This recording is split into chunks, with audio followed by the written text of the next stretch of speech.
July 16, 1945, the world changed forever. Deep in the deserts of New Mexico, a blinding flash tore across the sky. The first atomic bomb test, codenamed Trinity, had succeeded. But while that desert was scorched by light, another story was unfolding far away, one cloaked in darkness and silence. Thousands of miles from the explosion, in the blue vastness of the Pacific, the USS Indianapolis prepared for a mission so secret that even her own crew didn't know what they were carrying. The 610-foot cruiser, a veteran of brutal battles across the Pacific, gleamed under the sun at Mare Island. Her decks were bustling with sailors, engineers, and officers, all following orders, all unaware that their journey would become one of the darkest chapters in naval history. When Captain Charles Butler McVeigh III received his sealed orders, he read them in silence. There were no explanations, no detailed instructions, just a destination and a warning.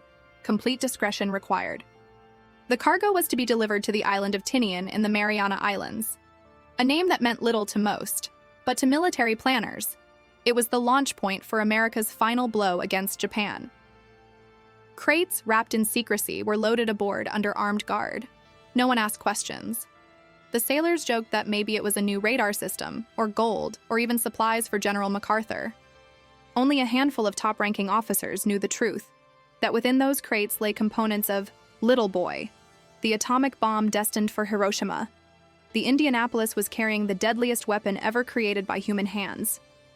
As the ship slipped away from the California coast, the crew watched the skyline fade into mist. Many had been at war for years. They'd fought at Iwo Jima, Okinawa, and the Philippines. Some were barely out of high school. For them, this voyage felt peaceful, almost too peaceful. They didn't know they were sailing toward fate itself. Days passed in routine rhythm. The sound of waves crashing against the hull became a lullaby. Men wrote letters home, played cards on deck, and shared cigarettes under starlit skies. Captain McVeigh walked the bridge with quiet focus, watching the horizon, trusting his mission to the sea. But beneath the surface, danger was waiting. Japanese submarines still prowled the Pacific, hungry for any target they could find. And though the war was drawing to a close, the ocean was still a battlefield. The Indianapolis sailed unescorted. No destroyers, no sonar screen, just raw steel and faith. On July 26th, after a swift and successful journey, the Indianapolis arrived at Tinian. The secret cargo was offloaded within hours. For the crew, it was just another duty completed. They didn't know that the weapon they had delivered would soon annihilate an entire city, that they had just carried the heart of Hiroshima's destruction. Orders soon came to proceed to Leyte Gulf in the Philippines to join other ships for training. It was supposed to be a routine leg of the trip, calm waters, easy sailing. The men relaxed, joked about finally getting some rest, and dreamed about going home once the war ended. The Pacific was eerily still. The sea glowed faintly under a rising moon. Somewhere in the distance, thunderstorms flashed like silent fireworks. Sailors leaned over the rails, watching the reflection of stars ripple across the water. It was one of those rare moments when war felt far away, when the ocean seemed almost merciful. But the stillness was deceptive. The crew didn't know that a Japanese submarine, I-58, commanded by Mochitsura Hashimoto, had detected them. From miles away, the sub tracked their movement, the sound of propellers growing louder with each passing hour. The Indianapolis moved forward steadily, unaware. Inside, the crew slept soundly. Some were writing in their diaries. Others were reading letters from loved ones. It was just past midnight on July 30th, 1945. The ship had completed one of the most important missions in human history. Yet within minutes, it would be thrust into one of the greatest tragedies ever to strike the United States Navy. None of the sailors knew it yet, but the ocean beneath them was about to turn into their grave. The mission that began in secrecy would end in screams, not because of atomic power, but because of something far more primal. Not the bomb, not the fire, but the sea itself. That night, as the Indianapolis cut through the dark waters of the Pacific, 1,196 souls aboard had no idea that fate was closing in, silent, patient, and waiting just beneath the waves. Their mission was complete. Their nightmare was about to begin. The night of July 29, 1945 was humid and still. The USS Indianapolis sliced through the Pacific like a silent blade, her engines humming with steady rhythm. Above, the stars burned bright and unbroken, scattered across the sky like diamonds. The men aboard were relaxed, most asleep, some standing watch, others playing cards in the mess. For them, the war felt distant now. They had completed their secret mission. Home was just days away. But in the black depths below, another vessel lurked. A Japanese submarine, I-58, commanded by Captain Mochitsura Hashimoto. Inside the cramped metallic coffin of the sub, the crew had been hunting for days. Fatigue was setting in. Then, through the hydrophones, came the faint, rhythmic thump of propellers. The sound grew louder. Hashimoto ordered the periscope raised. Through the lens, he saw it, a massive silhouette gliding across the moonlit sea. No escort, no protection, a perfect target. For the men of I-58, it was an opportunity written by fate. For the men of Indianapolis, it was death approaching in silence. At exactly 12:14 a.m., Hashimoto gave the order. 6 Type 95 torpedoes fired from the submarine's tubes, leaving behind a trail of white bubbles. Seconds stretched into eternity. Then, impact. A thunderous explosion ripped through the ship's starboard bow. The forward section of the Indianapolis erupted into fire and twisted steel. Men were thrown from their bunks, decks split open, lights flickered out. Within seconds, chaos consumed the vessel. But before anyone could even comprehend what had happened, a second torpedo slammed into the middle of the ship, a direct hit to the fuel tanks. The blast ignited aviation gasoline, creating a firestorm that tore through the heart of the cruiser. In the darkness, sailors screamed, fire and smoke filling the corridors. Some never made it out of their sleeping quarters. Others, half awake and burned, crawled across the tilting decks as flames devoured everything around them. The heat was unbearable, the noise deafening. Steel groaning, ammunition cooking off, men shouting orders that no one could hear. Within just 12 minutes, the mighty warship, 610 feet of steel and pride, was swallowed by the ocean. Hundreds jumped into the burning water, desperate to escape the inferno. Oil slicks caught fire, spreading flames across the surface of the sea. The smell of smoke and burning flesh filled the air. Some men were pulled under by the suction as the ship went down. Others clung to debris, gasping for air, coughing, crying for help. In the chaos, discipline disintegrated. Darkness consumed everything. The screams of men echoed into the vast, indifferent night. When the Indianapolis finally disappeared beneath the surface, 300 sailors went down with her. Around 900 floated in the open ocean, stunned, injured, oil-soaked, and utterly alone. There was no distress call. No one knew they had been hit. The Navy didn't even realize the ship was missing. As dawn began to rise over the horizon, the survivors saw what their night had hidden. An endless stretch of ocean in every direction. No ships, no land, just a scattered sea of debris and bodies, bobbing up and down in the water. The sun climbed higher, burning their exposed skin. The salt water stung their wounds, and beneath them, unseen shapes began to move. The Pacific was calm again, eerily calm. But below the surface, shadows circled, curious, patient, hungry. The sailors had no idea that their real nightmare was just beginning. They believed rescue would come in hours. It would take days. As they floated together, clinging to life and hope, one realization began to sink in. No one knew they were out here. No one was coming. And as the first fins began to slice through the water around them, the survivors of the Indianapolis learned the terrible truth. Their ship had carried the weapon that would end a world war. Now, they were about to face something far more primal. Nature's oldest predator. The sea that had once carried them home had turned against them. The ocean had become their prison, and from below, hell had sent its message. It began as just another night at sea, calm, routine, almost peaceful. The USS Indianapolis glided across the Pacific, her steel hull slicing the moonlit water like a silent predator. The men aboard were exhausted but relieved. Their secret cargo, parts of the atomic bomb that would soon change history, had been successfully delivered to Tinian Island. The crew didn't know what they had carried, only that it was something of top importance. Now, with their mission complete, they were headed home. Many talked about shore leave, about wives, girlfriends, baseball games, and ice-cold beers. Some were asleep in their bunks, others played cards below deck. A few stood watch under the starlit sky, feeling the warm breeze on their faces. It was July 29th, 1945, just days before the end of the war. But beneath that calm sea, death was waiting. Far below, the Japanese submarine I-58 prowled the dark waters. Inside its steel belly, Captain Mochitsura Hashimoto peered through the periscope, his breath steady, his focus sharp. For hours, his crew had tracked faint sonar echoes, the heartbeat of a large vessel moving fast and alone. Through the narrow scope, Hashimoto caught sight of a black shadow against the moonlit horizon, a massive American warship, unescorted. He didn't know it was the Indianapolis. To him, it was simply an opportunity. One last chance to strike a blow for a dying empire. Hashimoto gave the command. Fire torpedoes. At 12:14 a.m., 6 deadly cylinders surged from the submarine's tubes, slicing through the water toward their target. On deck, most of the Indianapolis crew didn't even see them coming. Seconds later, the first torpedo struck the starboard bow. The explosion tore through the forward section of the ship like a thunderclap. Men were thrown from their hammocks. The decks buckled and split open.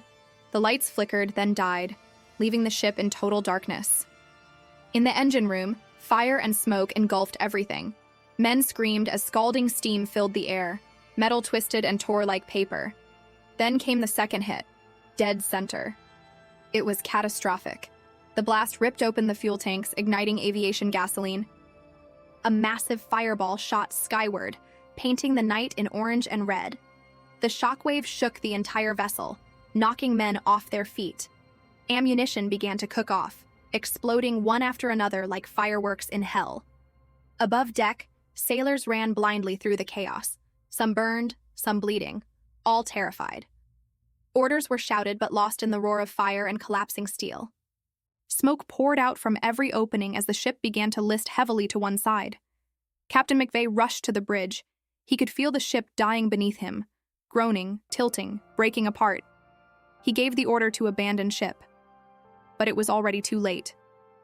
Within 12 minutes of the first explosion, the Indianapolis, the proud heavy cruiser that had carried America's deadliest secret, was going under. Sailors jumped into the water to escape the flames, some still on fire as they hit the surface. Oil spread thick and black across the sea, coating everything it touched. The smell of burning fuel and flesh hung in the air. From the deck, one man remembered seeing the bow of the ship rise high into the air before it plunged beneath the waves. "She went down fast," he later said, "faster than anyone could believe."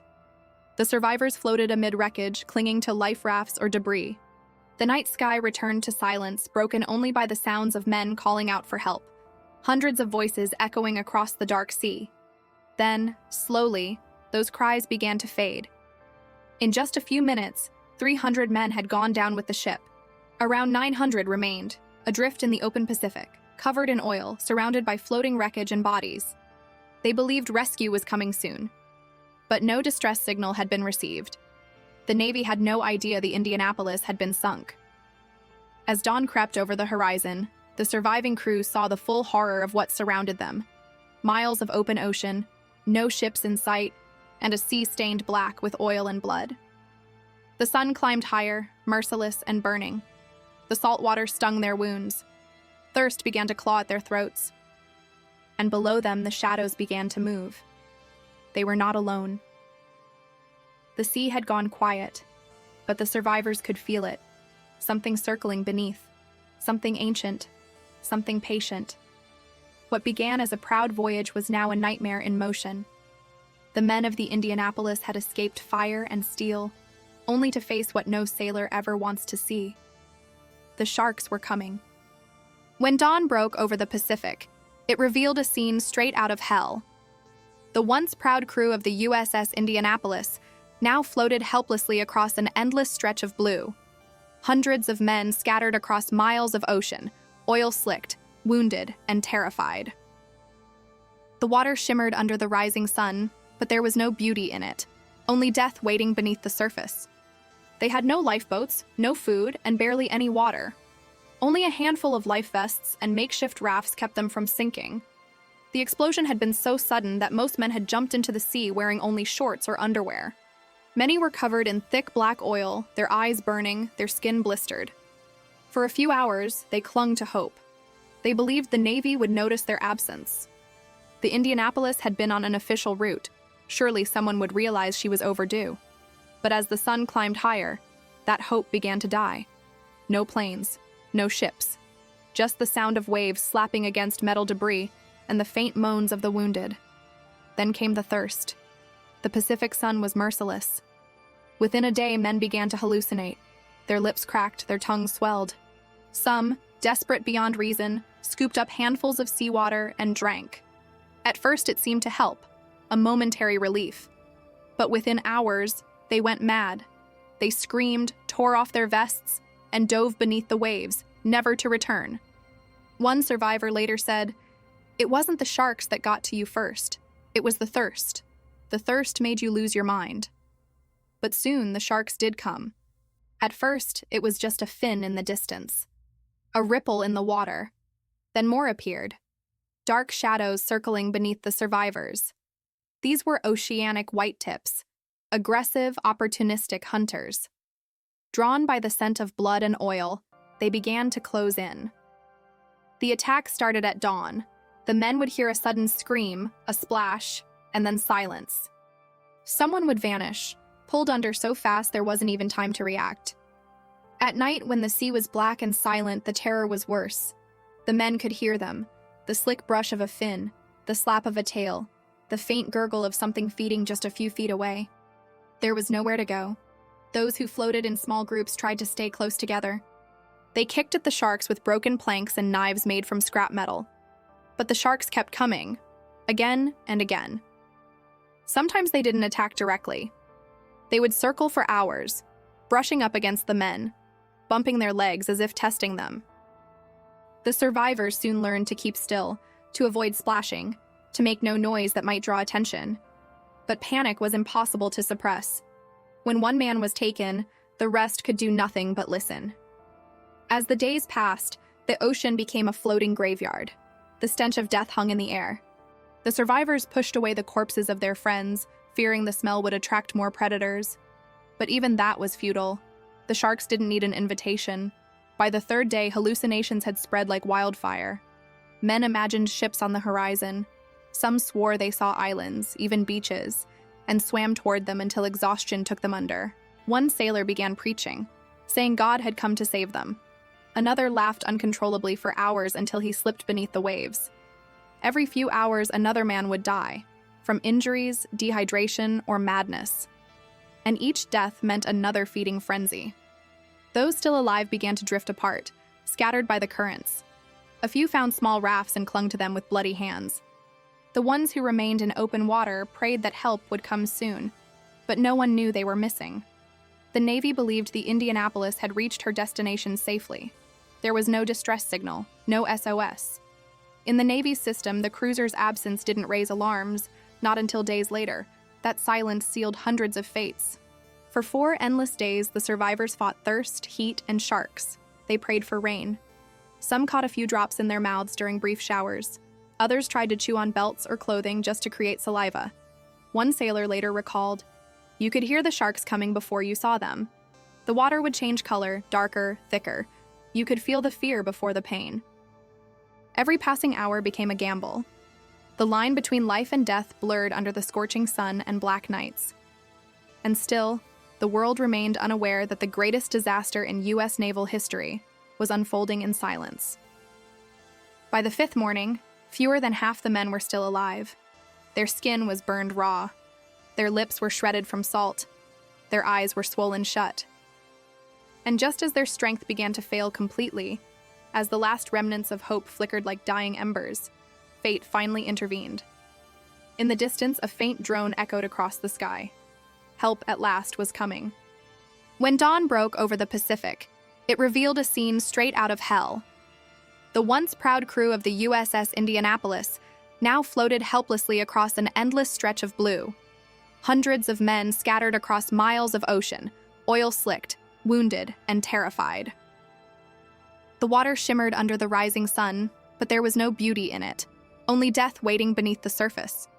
They had no lifeboats, no food, and barely any water. Only a handful of life vests and makeshift rafts kept them from sinking. The explosion had been so sudden that most men had jumped into the sea wearing only shorts or underwear. Many were covered in thick black oil, their eyes burning, their skin blistered. For a few hours, they clung to hope. They believed the Navy would notice their absence. The Indianapolis had been on an official route. Surely someone would realize she was overdue. But as the sun climbed higher, that hope began to die. No planes, no ships, just the sound of waves slapping against metal debris and the faint moans of the wounded. Then came the thirst. The Pacific sun was merciless. Within a day, men began to hallucinate. Their lips cracked, their tongues swelled. Some, desperate beyond reason, scooped up handfuls of seawater and drank. At first it seemed to help, a momentary relief. But within hours, they went mad. They screamed, tore off their vests, and dove beneath the waves, never to return. One survivor later said, "It wasn't the sharks that got to you first, it was the thirst. The thirst made you lose your mind." But soon, the sharks did come. At first, it was just a fin in the distance, a ripple in the water. Then more appeared, dark shadows circling beneath the survivors. These were oceanic whitetips, aggressive, opportunistic hunters. Drawn by the scent of blood and oil, they began to close in. The attack started at dawn. The men would hear a sudden scream, a splash, and then silence. Someone would vanish, pulled under so fast there wasn't even time to react. At night, when the sea was black and silent, the terror was worse. The men could hear them. The slick brush of a fin, the slap of a tail, the faint gurgle of something feeding just a few feet away. There was nowhere to go. Those who floated in small groups tried to stay close together. They kicked at the sharks with broken planks and knives made from scrap metal. But the sharks kept coming, again and again. Sometimes they didn't attack directly. They would circle for hours, brushing up against the men, bumping their legs as if testing them. The survivors soon learned to keep still, to avoid splashing, to make no noise that might draw attention. But panic was impossible to suppress. When one man was taken, the rest could do nothing but listen. As the days passed, the ocean became a floating graveyard. The stench of death hung in the air. The survivors pushed away the corpses of their friends, fearing the smell would attract more predators.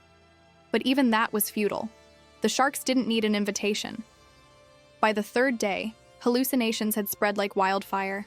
Men imagined ships on the horizon. Some swore they saw islands, even beaches, and swam toward them until exhaustion took them under. One sailor began preaching, saying God had come to save them. Another laughed uncontrollably for hours until he slipped beneath the waves. Every few hours, another man would die, from injuries, dehydration, or madness. And each death meant another feeding frenzy. Those still alive began to drift apart, scattered by the currents. A few found small rafts and clung to them with bloody hands. The ones who remained in open water prayed that help would come soon, but no one knew they were missing. The Navy believed the Indianapolis had reached her destination safely. There was no distress signal, no SOS. In the Navy's system, the cruiser's absence didn't raise alarms, not until days later. That silence sealed hundreds of fates. For 4 endless days, the survivors fought thirst, heat, and sharks. They prayed for rain. Some caught a few drops in their mouths during brief showers. Others tried to chew on belts or clothing just to create saliva. One sailor later recalled, "You could hear the sharks coming before you saw them. The water would change color, darker, thicker. You could feel the fear before the pain." Every passing hour became a gamble. The line between life and death blurred under the scorching sun and black nights. And still, the world remained unaware that the greatest disaster in U.S. naval history was unfolding in silence. By the 5th morning, fewer than half the men were still alive. Their skin was burned raw.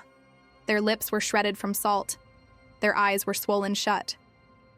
And just as their strength began to fail completely, as the last remnants of hope flickered like dying embers, fate finally intervened. In the distance, a faint drone echoed across the sky. Help at last was coming. By the 6th day, time had lost all meaning. The survivors of the USS Indianapolis floated between life and death, trapped in a nightmare that refused to end. The sun rose and fell over a sea that had become both their grave and their prison. Days stretched into an endless blur of heat, hunger, and fear. No one spoke much anymore. Words had become useless. Their skin was blistered from the sun, peeling like paper. Salt water had eaten into every wound, every cut. Lips were swollen and cracked open. Eyes burned from the reflection of sunlight bouncing off the waves. The once proud sailors of the United States Navy now looked like ghosts, hollow faces, parched mouths, and minds teetering on the edge of madness. Some tried to count the days by the rising sun. Others gave up, convinced that time itself had stopped. The horizon was always the same, empty, endless, mocking. No ship, no plane, no help. Dehydration had become the cruelest enemy. The men stared at the sea surrounding them, water everywhere, but none they could drink. Some broke down, scooping handfuls of salt water into their mouths in desperation. Within hours, they were convulsing, delirious, hallucinating, dying. The others watched in silence. They no longer had the strength to stop anyone. Hallucinations spread like infection. Men began seeing islands, palm trees, and rescue boats shimmering in the distance. Some swore they heard music. One sailor shouted that he saw his home, his wife waving from the shore. He smiled, laughed, and swam away into the blue, never to surface again. Reality and illusion had become indistinguishable. The line between life and death blurred. To keep their sanity, a few survivors clung to each other, literally and emotionally.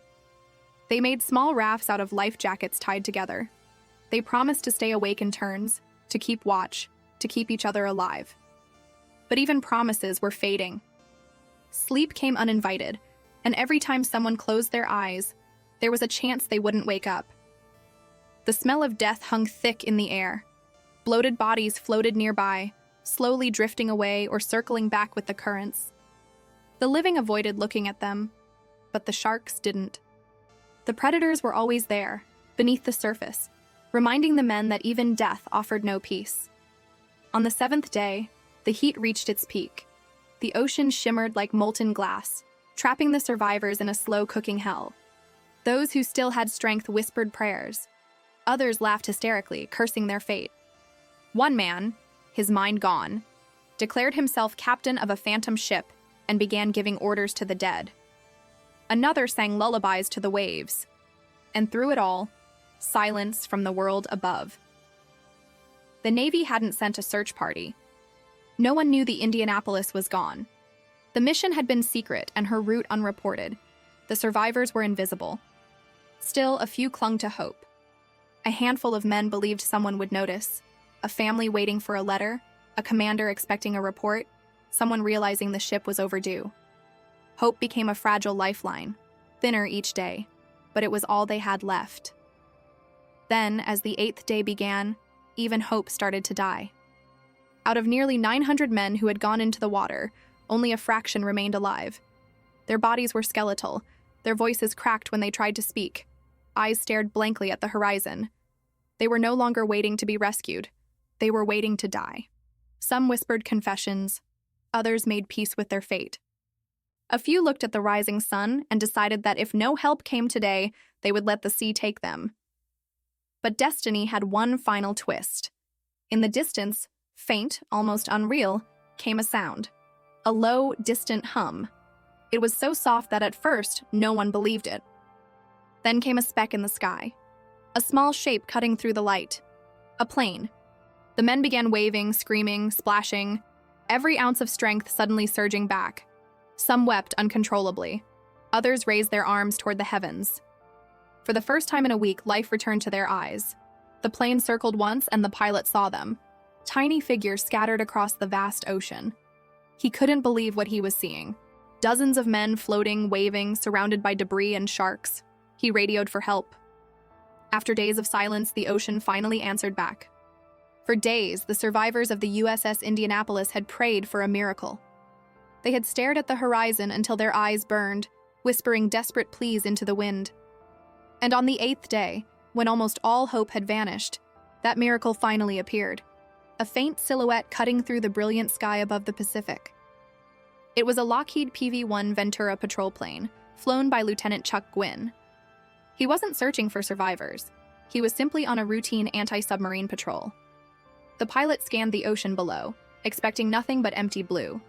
But then, something caught his eye.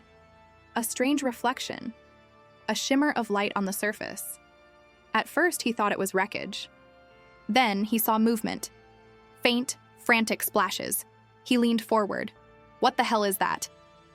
As the plane dipped lower, the impossible became clear. Men, dozens of them, scattered across the sea, waving their arms weakly toward the sky. Their skin was burnt, their faces skeletal. Some were clinging to each other, others barely afloat. The scene below looked like something from another world, a sea of ghosts crying out to heaven. Gwyn's heart pounded. My God, he muttered. They're alive. He grabbed his radio and sent an urgent message. This is Gwyn. I've spotted men in the water, many survivors, possible wreck. The transmission crackled through the airwaves, racing toward the nearest base. It was the first signal the outside world had received about the Indianapolis since she vanished. Within minutes, the calm Pacific transformed into a frenzy of military coordination. Rescue planes were dispatched. A PBY Catalina seaplane, piloted by Lieutenant Adrian Marks, was ordered to fly out immediately to confirm the sighting and assess the situation. As Marks approached the coordinates, the sight below stunned him. Hundreds of men, or what was left of them, drifting in a vast, oil-streaked expanse. Some waved frantically, others floated motionless. Sharks circled everywhere. Marks could see their fins slicing through the waves. He radioed back. I can see them. There are survivors, many in desperate condition. Sharks in the area. Immediate rescue needed. But help was hours away. Command ordered Marks to stay in the air and wait. Yet, looking down at the dying men below, Marks made a decision that would define his life. He couldn't wait. Defying orders, he brought his Catalina down. It was a dangerous move. Landing a massive seaplane on open ocean could destroy the aircraft. But he didn't care. The plane hit the waves hard, bouncing violently before settling into the swell. Marks threw open the hatches. His crew began hauling men aboard one by one. The survivors were delirious, barely conscious. Some cried at the sight of the plane. Others simply collapsed in relief. Inside, chaos turned to compassion. The crew tore up anything they could, seat covers, shirts, supplies, to make stretchers. They gave sips of fresh water, treated wounds with what little medicine they had, and comforted the dying. The Catalina wasn't built to carry so many, but Marks refused to stop. When the cabin filled, they strapped men to the wings with parachute cords. Dozens lay across the metal surface, their skin blistering under the sun, yet smiling for the first time in days. Above them, Marks sent another message. Have picked up survivors. Plane overloaded. Will stay on the water until help arrives. Hours later, destroyers began to appear on the horizon, ships racing toward the miracle. The first to arrive was the USS Cecil Doyle. Her captain, upon hearing the situation, turned on every searchlight aboard, aiming them straight into the night sky. A beacon of hope shining across the endless dark. The lights glimmered over the waves, guiding the lost back to life. The Cecil Doyle's crew began pulling survivors aboard. Some men were barely breathing, others had to be lifted by ropes because they couldn't move. But they were alive. After 5 days of torment, the nightmare was finally ending. When the last man was pulled from the water, silence fell over the ship. The sea, which had devoured so many, now lay eerily still. Out of 1,195 crewmen aboard the USS Indianapolis, only 316 had survived. The rest, nearly 900 were gone, claimed by dehydration, exposure, and the sharks that haunted the Pacific. But to those who lived, the sight of that first plane would forever remain burned into their memory. Not just as the moment of rescue, but as proof that even in the darkest hours, a flicker of hope can pierce through the blackest sky. For them, that day wasn't just survival. It was rebirth. The survivors of the USS Indianapolis were finally safe, but what awaited them on land was not comfort. It was chaos, confusion, and betrayal. As the news broke that nearly 900 sailors had died, not from the explosion itself, but from being abandoned in the ocean for nearly 5 days, America was stunned. How could the U.S. Navy lose an entire cruiser and not even realize it was missing? At first, there was silence. The Navy scrambled to contain the story. Officials avoided the press. Families were given vague answers. and internal reports were quietly classified. But word spread quickly. Newspapers ran headlines that screamed of incompetence and cover-ups. Public anger began to boil. Someone had to take the blame. And the Navy found their scapegoat, Captain Charles Butler McVeigh III. McVeigh was the commanding officer of the Indianapolis, a respected veteran, loved by his crew, and a man who had followed orders precisely as given. Yet now, he was accused of hazarding his ship by failing to zigzag. It was a technicality, a maneuver meant to confuse enemy submarines.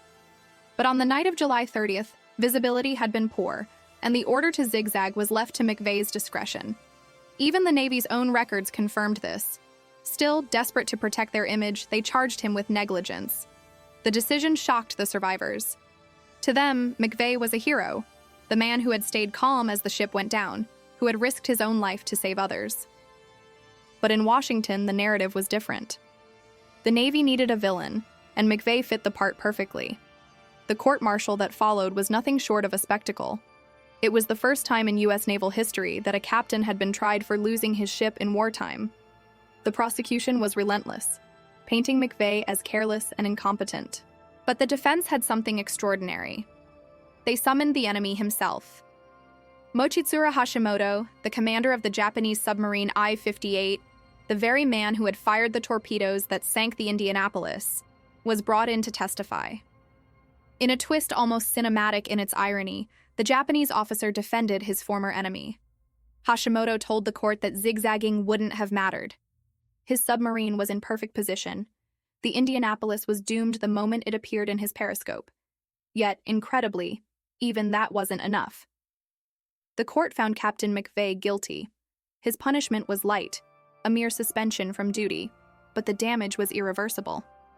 In the eyes of the Navy, the media, and even some families, McVeigh was the man who had killed 900 sailors. He returned home a broken man. Letters of hate poured in. Grieving parents wrote to him, accusing him of murdering their sons. The Navy's silence only deepened his isolation. For years, McVeigh carried that weight, the guilt, the shame, and the unbearable memory of those who didn't survive. But beneath the official version, a darker truth lingered. Documents later revealed that the Navy had known the Indianapolis was missing, but communication failures and bureaucratic negligence kept anyone from sounding the alarm. Even when reports of men in the water came in, they were ignored. The real cause of the tragedy was in T1 IS decision. It was a chain of systemic failures, buried under paperwork and politics. But no one wanted that truth exposed, so McVeigh bore the cross alone. Survivors, however, never stopped fighting for him. Men who had once floated beside him in shark-infested waters wrote letters, gave interviews, and pleaded for justice. They knew the truth. Their captain had been a victim, not a villain. But justice came too late. In 1968, after decades of torment, Charles McVeigh walked out into his front yard, holding the same revolver he had carried in the Navy. In his other hand, he held a small toy sailor, a gift from one of the boys who had written to thank him for saving his father. He placed the toy in his pocket and took his own life. He was 70 years old. Years later, when his body was found, his Navy uniform still hung neatly in his closet. The man who had carried the guilt of hundreds died still believing it was his fault. It would take over half a century, until the year 2000, for the U.S. Congress to finally clear his name. Survivors and schoolchildren who had campaigned for him succeeded at last. McVeigh was exonerated, officially declared innocent. But by then, it was too late. The Navy had already buried him under the weight of their silence. Years turned into decades. The thunder of World War II had quieted, the world moved on, and the USS Indianapolis became a footnote in history, a forgotten tragedy buried beneath the waves. But for those who had survived that night, the war never truly ended. The survivors carried with them memories far darker than any battlefield. They had seen the ocean turn red. They had heard the sound of human screams blending with the snapping of jaws beneath black waves. They had prayed to a silent sky for rescue that took days to come. Every night when they closed their eyes, they were back in that sea, surrounded by death, thirst, and endless fear. Many of them tried to return to normal life. They got jobs, married, raised families. Outwardly, they looked like heroes returning home, But inside, they were haunted men. Nightmares clawed at their sleep. The smell of salt water could trigger panic. The sound of splashing could send them spiraling into memories they had tried desperately to bury. Some couldn't bear it. A few turned to alcohol to numb the pain. Others stayed silent, refusing to talk about what happened, even to their own families. They were told to move on. But how do you move on when the faces of those you left behind still call to you in the dark? The guilt was unbearable. Many survivors felt they had no right to live when hundreds of their brothers had died. "Why me?" they asked again and again. That question had no answer, only silence, and the soft sound of waves that never seemed to fade. And then there was Captain Charles McVeigh, the man blamed for it all. Despite his crew's loyalty and the impossible circumstances, McVeigh was court-martialed by the U.S. Navy. In 1945, he was accused of failing to zigzag, a maneuver that supposedly could have avoided the Japanese torpedoes. But the truth was crueler. The Navy had sent him into enemy waters without an escort, without submarine warnings, and without proper protection. Even the Japanese submarine captain, Mochitsuru Hashimoto, later testified that zigzagging would have made no difference. But still, McVeigh was found guilty. He became the scapegoat for one of America's worst naval disasters. His name, instead of being honored, became a stain on Navy history. Letters poured into his home, some filled with hate, calling him a murderer. Others begged him to forgive himself. But forgiveness never came. For years, McVeigh lived quietly, feeding his dogs every morning, tending his garden, and answering letters from survivors who still called him Captain. But inside, he was drowning in guilt. On November 6, 1968, 23 years after the sinking, he walked out onto his front porch, carrying his Navy revolver. In his hand was a small toy sailor, a gift from one of the crewmen's children. He placed it beside him, lifted the gun, and ended his life. His death reopened the wounds of the Indianapolis story. Survivors were heartbroken. They knew their captain wasn't to blame. They knew he had been sacrificed to protect the Navy's reputation. From that moment, a mission began. A mission not to forget. Through the 1970s and 1980s, the remaining crew members began to tell their story publicly. They spoke at schools, veterans' halls, and memorial events. They wrote letters to Congress demanding justice for Captain McVeigh. And in 2000, after decades of silence, justice finally arrived. The U.S. government officially exonerated Captain Charles McVeigh of all wrongdoing. His name was cleared, his honor restored, and his crew's faith in him vindicated at last. But the ghosts of the Indianapolis still lingered. Beneath the sea, 12,000 feet below the surface, the ship lay where it had fallen, broken, rusted, and silent. The ocean had preserved it like a tomb, untouched for over 70 years. In 2017, a team led by Microsoft co-founder Paul Allen discovered the wreck. Cameras captured haunting images, twisted steel, torn hull plates, and the ship's bell resting quietly in the sand. For the survivors, now elderly, frail, and few, the discovery brought a strange peace. They finally knew where their brothers rested. Some wept, others simply stared in silence, their minds drifting back to that endless sea. The story of the USS Indianapolis is more than just a naval tragedy. It is a story about accountability, courage, and the human cost of war. It's about men who were forgotten by their own country, and a captain who carried undeserved guilt to his grave. It's a reminder that truth, no matter how deep it's buried, will always rise, just like the ship's memory did from the dark. Today, when you visit the memorial in Indianapolis, you'll see 880 names carved into stone, the names of those who never came home. Their story is not just written in history books, but in the waves that still crash softly against the shore. Because beneath those waves, the Indianapolis still sleeps, a ghostly monument to bravery, betrayal, and the haunting silence of the deep. The story of the USS Indianapolis did not end in 1945, nor in 1968 with the death of Captain McVeigh. In many ways, it lives on, not just as a naval disaster, but as a timeless warning about arrogance, secrecy, and the unseen cost of war. The ship may have sunk beneath the waves, but its legacy continues to ripple through generations. For decades, the U.S. Navy tried to bury the tragedy, a classified mission, a shameful loss, and a commander they could quietly blame. But truth has a way of resurfacing. When the survivors began to speak, their voices, cracked with age and pain, rekindled a national reckoning. They refused to let the world forget. They didn't want revenge. They wanted recognition. They wanted the ghosts of their shipmates to finally be at peace. And slowly, the world began to listen. Documentaries were made. Books were written. Hollywood retold their nightmare, immortalizing the sharks, the suffering, and the silence of the sea. But behind every dramatized retelling lay the same haunting truth. Hundreds of young sailors had been sacrificed by bureaucratic negligence and forgotten until they spoke for themselves. The Indianapolis became more than a shipwreck.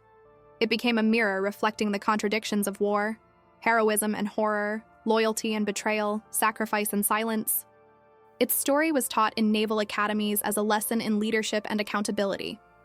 Cadets studied how communication failures, delayed rescue responses, and blind obedience to authority could cost hundreds of lives. In 1995, on the 50th anniversary of the tragedy, survivors gathered in Indianapolis. Some walked with canes, others sat in wheelchairs. But when they stood before the memorial, their names and their lost friends, names carved into black granite, they saluted once again, tears rolling down faces aged by time but unbroken in spirit. They placed flowers, said prayers, and saluted the ghosts who never made it home. One survivor said, "We were just kids back then, 18, 19 years old. The ocean took our youth, but we carried each other through." Another whispered, "We lived so the world could know." That day, for the first time, they felt peace. Years later, the discovery of the wreck in 2017 gave new meaning to their fight. The ship had been found resting silently 12,000 feet below the surface of the Philippine Sea. The images that came back were both haunting and breathtaking: the torn hull, the mangled steel, the name Indianapolis faintly visible through the rust and coral. Time had not erased her. It had preserved her as a tomb for the brave. When the news reached the few remaining survivors, many wept. One man, in his 90s, said softly, "Now I know where my shipmates are. They're home." For them, the discovery wasn't about closure. It was about connection. The sea that had once been their hell had finally given something back. The legacy of the USS Indianapolis also reshaped naval operations forever. New distress protocols were implemented. Ships were required to report positions more frequently. Safety checks became stricter. No sailor would ever again vanish for 5 days without a trace. The ocean would still be dangerous, but never that silent again. Beyond the Navy, the story became a moral compass for society. A reminder that truth delayed is justice denied.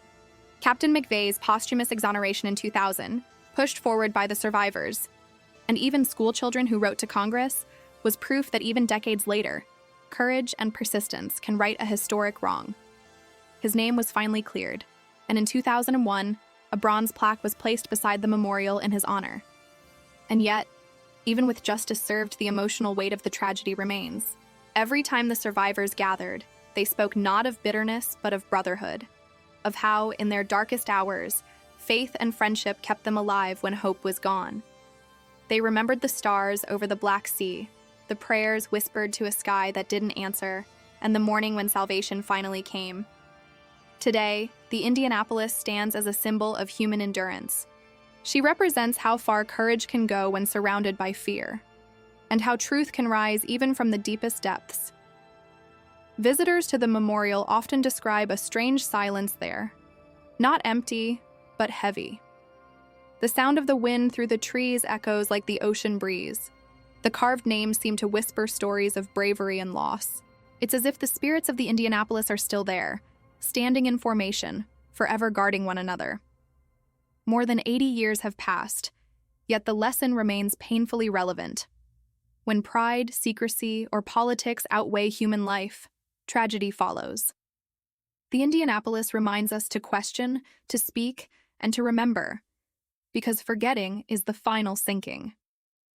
The ship may lie in darkness, but her story shines like a beacon, a testament to courage, a warning against silence, and a promise that the ghosts of the deep will never be forgotten.